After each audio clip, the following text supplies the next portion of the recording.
Hey guys, so we've established that you have a lot of questions about life after med school and what's going to happen to you. So considering this, we decided to interview 4 registrars about how things have been for them and ask them the most important questions. We are hoping this will be the beginning of a series of videos encompassing a whole range of doctors in different specialties in a variety of topics. So vote for us and hopefully we can make this into a reality.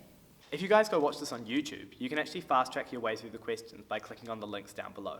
My name is Acrane. I am currently a first year radiology registrar working at Auckland City Hospital. So I've done 3 years of house officer, and I've also went through Auckland Medical School, and that was 6 years. My name's Vasquez. I am a radiology reg at the start of December in Hamilton. This is my 5th year out of medical school. I'm an Otago graduate. I did 2 years down in Wellington as a house officer, and then moved up here to do almost 3 years of surgical regging. That's obviously changed along the way. So my name's Rohana, and I'm a radiology registrar, and I am in my 4th year out of med school. So I went to Auckland Uni and I did my clinical years as a student. I lived in Hamilton for a year and then went to Tauranga and down to Wanganui for my peds run, sort of all over the show. And then I worked as a house officer in North Shore for 18 months, and then applied for radiology and got in last year. Okay, I'm Mark. I'm a first year radiology reg, and I'm in my 4th year outside of medicine now. I did 3 years in Tauranga Hospital as a house officer and 6 months as a medical reg, and then travelled for 6 months last year, and now I'm about a year through radiology. So could you give us a quick run through of the stages that took you to where you are now?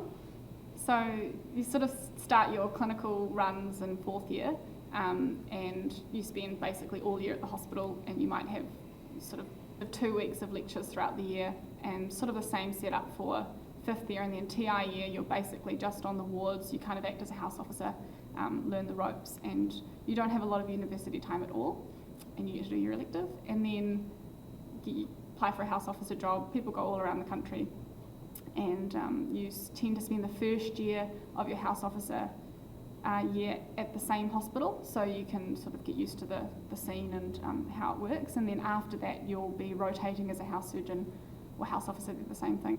It used to be when you wanted to move on from being a house officer to a registrar, you could, for general medicine, you wouldn't need to apply. You can be a non-training registrar. So a lot of the orthopaedic registrars and surgical registrars, before they get on the training program, are still regging to kind of fill the roster.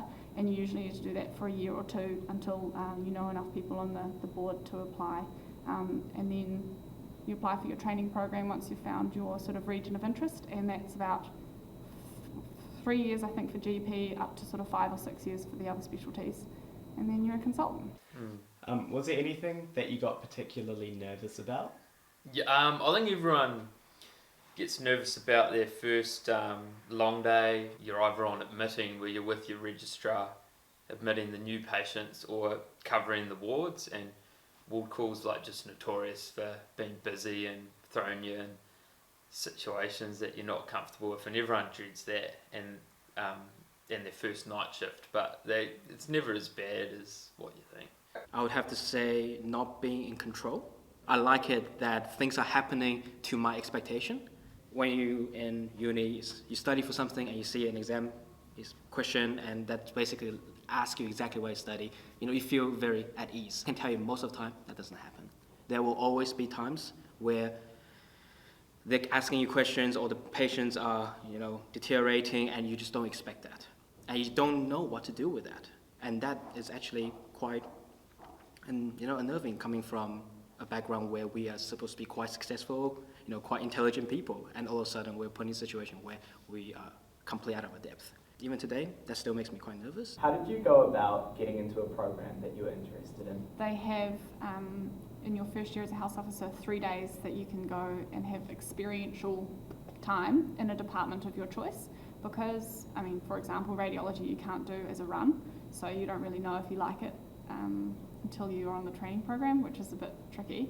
So you can use those opportunities to go and do something new and to meet the right people as well, because it is about who you know, and making sure that the people who are on the training program know who you are and they know that you're keen.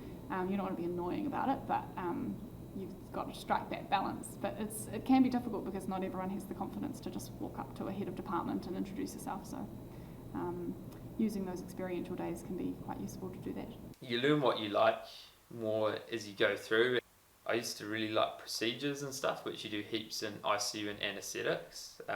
I never wanted to do surgery just because you have to work bloody hard, like too hard in my opinion. Like, you're probably clocking up 80-hour weeks as a reg, and it takes a few years of kind of sucking up to get on. But then I started doing medical regging, and I actually liked thinking about what the diagnosis was, but I didn't really like once you'd made the diagnosis, the patient sticking around on the ward for a few days and you don't really do much with them. That is very important, knowing what you don't want to do. Some people still don't know what they want to do, but as long as they're not doing something they don't want to do, they'll actually be quite happy. Do people find time in their lives to do other things not related to medicine? And outside work, you actually have plenty of time. I mean, you go home at 4 to 6 o'clock, you have the evening and the weekend. If you're not on call, I can, families, friends, I still play basketball on every week. On Saturday, I have music lessons. I do a bit of singing on the Wednesday evening. So you do have, if you have the ability to do a bit of balance, you do have time to do the things that you want. I can give it a try. Yeah, I can give it a try.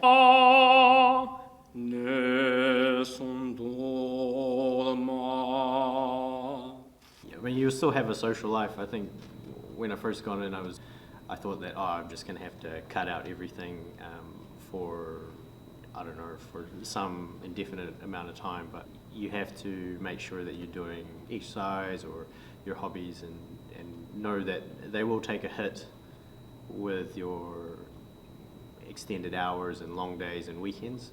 Having to explain that to friends that you're not available all the time because you have to work.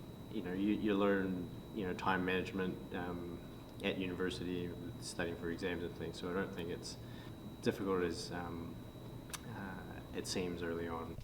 In your time in the hospital, have you noticed any sense of discrimination in the system? I have to say, I'm lucky that I haven't been on the end of any very obvious and sort of ostentatious discrimination or racism for that, in that matter. But what I have found is there will always be certain biases. I think I have been living in New Zealand for quite some time, and culturally I'm pretty much half a Kiwi, half an Asian. But some of the way that I interact, the way I talk, and I find that some of, especially the surgical bosses, they're a bit of, sort of like, the white boy sort of club, and they don't really see, certain opinions sort of eye to eye with me. And as a result, I always find that they seem to treat my European offsiders, house officers, just a bit better than myself. I haven't really fully integrated myself into the system and learned the behavior and the social methods. But I think, I think that's something that's very hard for me to do. And unfortunately, I think people will always prefer to interact with people that they are used to or speak their lingo. So at the end of it, there will always be some intrinsic discrimination that's there.